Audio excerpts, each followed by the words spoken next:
Welcome back to Team Fast Eddy. Today we're going to work on page number 16 out of your HPI Baja SS manual. If you would like to see a full list of all of our tutorials on the full build of the SS, you can go to hpibajatutorials.com. We're going to go ahead and on the first step is to install our front turnbuckles, which are the last two remaining parts out of bag B from our previous step.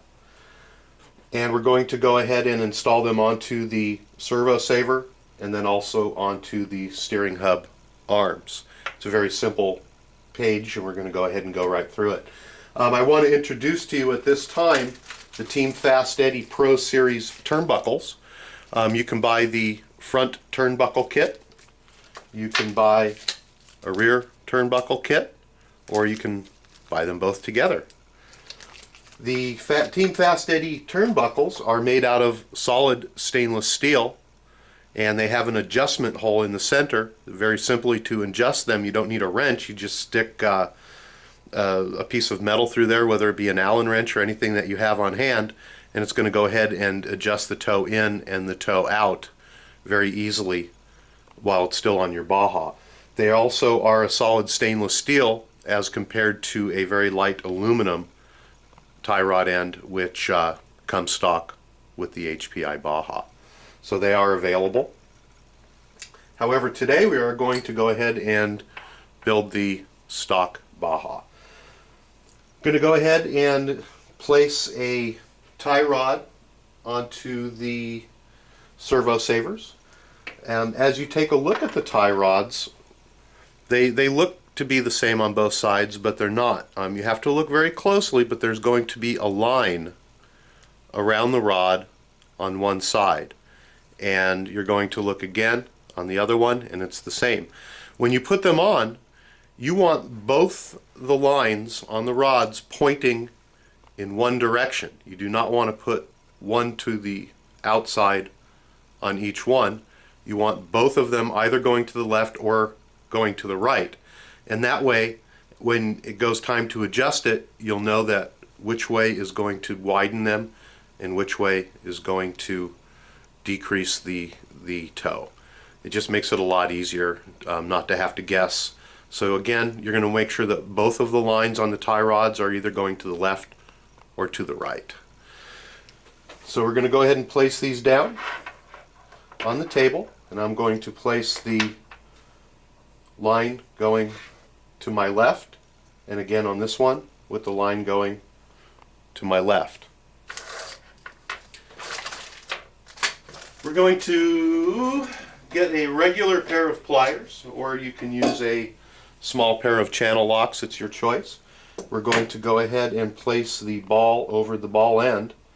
Sometimes you can just press them on, but it does hurt your fingers, so we're going to go ahead and use a pair of pliers here to put them on. Go ahead and rest your ball on there, use a pair of pliers,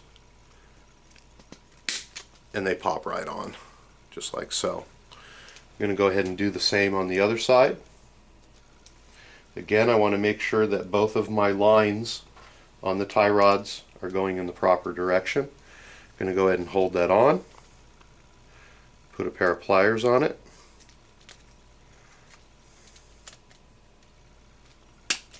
and it snaps right on, just like so. They should be nice and loose with some play in there. Okay, we're going to go ahead and, like I said before in the last tutorial, you're going to want to hold on to these. They like to slip out. We're going to go ahead and put that back in, make sure our bearings are all still pressed in. We're going to go ahead and set this on our table. What we want to do as we're putting this on is orient our bulkhead as you see it on the bench, and you're going to orient the Servo Saver so that the spring portion of the Servo Saver is towards the back. The tie rods portion go towards the front of the bulkhead, and the Servo Saver goes towards the back. Going to go ahead and rotate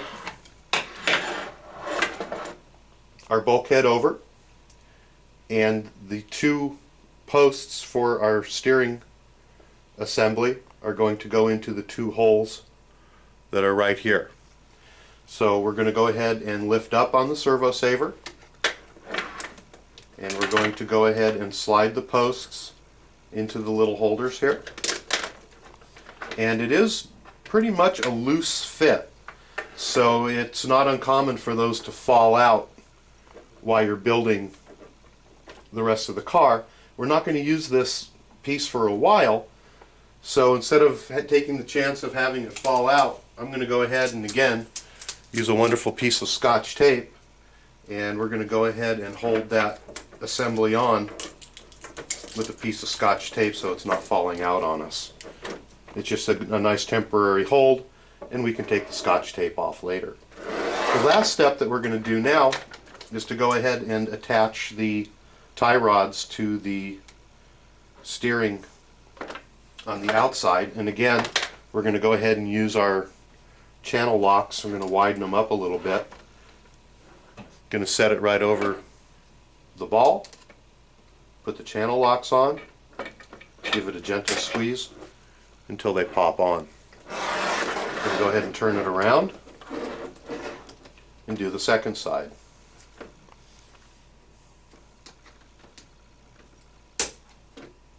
And that's going to be it for page number 16.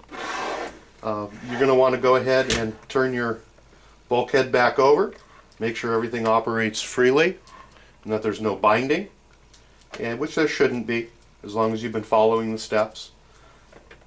And that's what it's all about. We now have almost a completed front bulkhead that has steering.